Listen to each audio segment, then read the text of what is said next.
finished populating the database. In fact, we're working on a more scalable version that we're hoping we're going to be pushing out towards the end of the year, that it has more robust reporting, and it has a lot more functionality and can be adapted to carrier-grade type of environments as well as enterprise. Security controls check is the authentication, encryption, registration. Basically, you can check whether your SIP proxy authenticates register requests or invites, encryption, whether it uses CPAS to encrypt the signaling, and registration, whether, again, your SIP proxy authenticates a register request. All right, this guy is still running, and he hasn't finished. But I think I put the password towards the middle, so it might take some time. That my bad. But basically, you see what's going on. You have the ability of picking a username and a password from your password files, and all the magic happens by the tool where it manipulates the SIP message and it sends a registration request all the time and checks whether it receives a positive response, an OK that says, yes, this is the password that you should be using. Now, the offline analysis does something else that we found interesting during our assessments, the ability to crack a specific account's password. In other words, I have captured a SIP registration or a SIP invite. I know the nuance, which is a random string that is being used to as a seed to change the outcome of the MD5. So if I know the nuance and the username of that endpoint, which I do, and the only thing that I'm looking is the MD5, what I can do is I can brute force that MD5 using my dictionary, and this is an offline brute force attack. So in essence, you're taking sort of the reverse approach to some extent to do the same thing. So we're going to let this run, enjoy itself.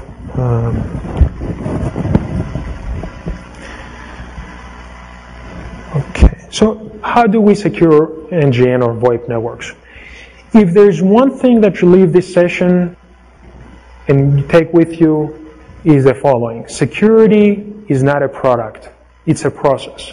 So when you look at security in pretty much any environment, not just VoIP, you would like to define or have a layered approach where you define your security requirements up front.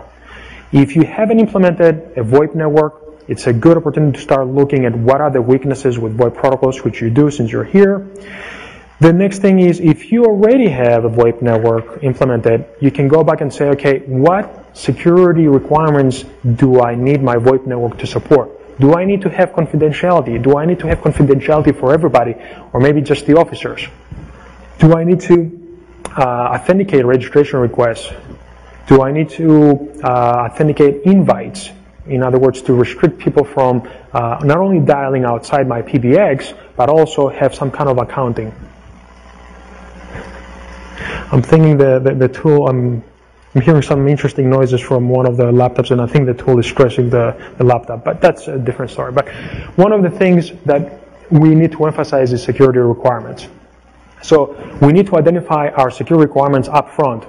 And once we do that, then you're going to realize that security is not being identified as an added cost as you move forward towards your implementation, because you have integrated those security requirements in your design, in your initial design, and that gives you the ability to go back and ask your vendors, can you support the security requirements? If they do, I will buy your product. Otherwise, too bad for you, come back next year. The next one is the architecture, how I'm going to disperse my components, especially when you have a distributed architecture in enterprise environments. I've looked at various environments where the architecture is distributed. You have a lot of remote offices, and you have to consider MPLS networks. You have to consider other protection mechanisms. Network controls, firewalls. Firewalls is a subject dear to my heart, and for a number of reasons, but you have the mode of VoIP or telecom providers or people that have telecom background going into the security space, security folks going into the VoIP or telecom space, and there is some lack of understanding of the protocols and the technology there. So there are some weaknesses that you may experience with the products. Good example is we're doing an assessment at a carrier level, and we're looking at an SBC, a session border controller, which is a dedicated device that supports VoIP signaling media and allows SIP or H.323 to traverse, and it provides protection against denial of service attacks, to some extent some caller ID spoofing, but not really. It depends how it's configured. To make the long story short, we were able to bypass some of the controls of the SBC and initiate unauthorized calls and spoof caller ID. So the message here is, trust but verify. Yes, you're a security vendor. I know you do all these beautiful things, but I need some kind of a third party maybe to come in and evaluate these, whether the vendor did that for themselves or you did it by yourself. If you do it, it's better because there are reports out there, there are claims of vendors saying, yes, we had a third party audit our product and it looks great. And then you get other people that understand signaling, they understand some of the weaknesses associated with the protocols, the call flows, and they can bypass some of the controls that the product is trying to protect against the attacks. And you can bypass those controls, and then you feel twice vulnerable. One, from the product, two, from the vendor, because you're not sure how the vendor is going to be able to support it, especially if they have to do with protocol implementation issues. So do due diligence when it comes to deploying VoIP products. And again, it comes back to identifying those security requirements up front. Operating system, your traditional controls. Make sure default configuration is being removed. User ID passwords, patches, up to date, all that good stuff. And application. When we start looking at requirements, we should be able to say, yes, my SIP signaling or H.323 signaling should support authentication, should support integrity, should support confidentiality for this type of people or for everybody, no matter what the case. So at the same time, we have to reflect the same type of requirements for products such as VoIP firewalls, SBCs, and so forth, and do some testing there. So with Civis, and there are some other commercial products out there that may help you do the same thing. But with Civis, we had a certain success. We share its freeware tool. You can go and download it from VOPsecurity.org, voiceoverpacketsecurity.org, which I have later. It's a community effort. Everybody is contributing to that in a number of things. Let me skip over really quick this. Okay, this is an interesting slide that I'd like to spend maybe a minute back.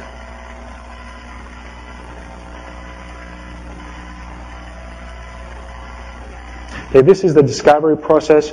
It shows you that there is a network component that talks on port 5060, and it tells you that there is a Linksys router or phone or IDA appliance, telephony appliance. This is a soft phone, SJ phone, so it gives you the actual fingerprint of that device. This is the configuration menu.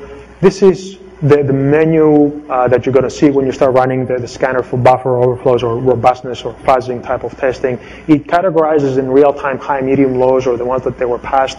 And you have to remember that because it's in real time, some findings may not be consistent all across different product vendors out there, because every vendor may implement their SIP or H.323, well, SIP in this case, just SIP, the same way that others have. So you might have a buffer overflow, with X vendor, but you may not have it. The same issue may not occur with Y vendor. So in this case, it evaluates vendor-specific implementations.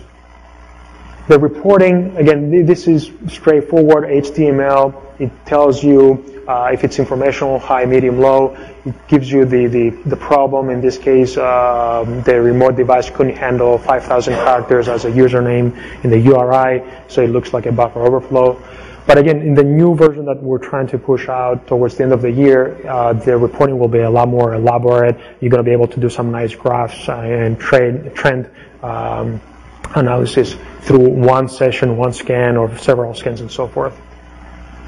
Authentication analysis we talked, and then additional references that you would like to take a look at. VoIPSA, the Voice over Packet Security Forum is where we have the tools, the new releases of CBUS, some papers, research papers. Again, we're a non-profit organization. NIST has some interesting configuration guides and documents that you would like to look. I have also included some of the ITF and ITU standards here, some tutorials if you need to catch up on IP telephony. And here I break up into standards, and here's what we do with the forum. So you can take a look at this. I think we're right on time to see if we have any questions. This is a blurb about palindrome technologies. So again, thank you for taking the time. I hope I didn't put you to sleep. Everybody looks like they're still awake, so that's a good thing. So we're open for questions. You have a question? I'm sorry.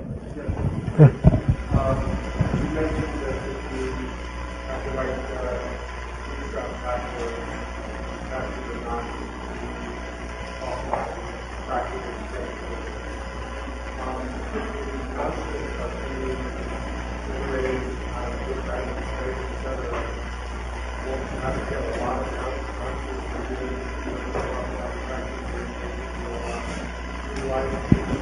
So the question is, okay, you have a SIP authentication message that contains SIP authentication, and one of the critical things is the nuance.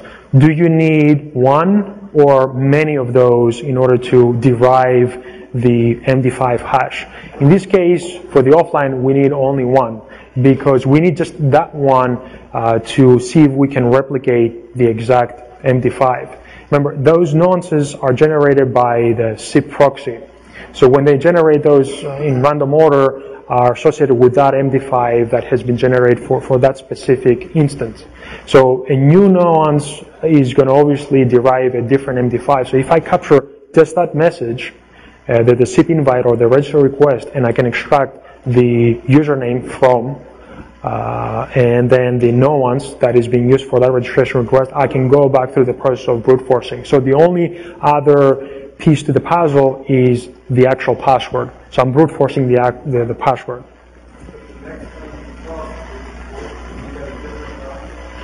Right. But what happens is, the next time you talk, the follow-up question is, the next time you talk, don't you get a new nuance? Yes, you get a new nuance from the server, but that nuance is specific to that only session setup. It doesn't reflect any previous requests. So it's done purposely to avoid replay attacks.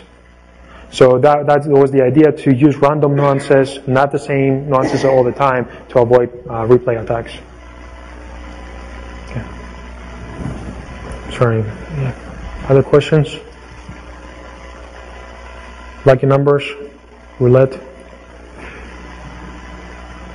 Okay, I'll be here, I'll hang out here. If you guys have any questions about NGN, IMS, VoIP security, attacks, I'll be more than happy to entertain. There's a lot of things out there that it's kind of hard to compress in 1 hour, but we can discuss over water, coffee, and things.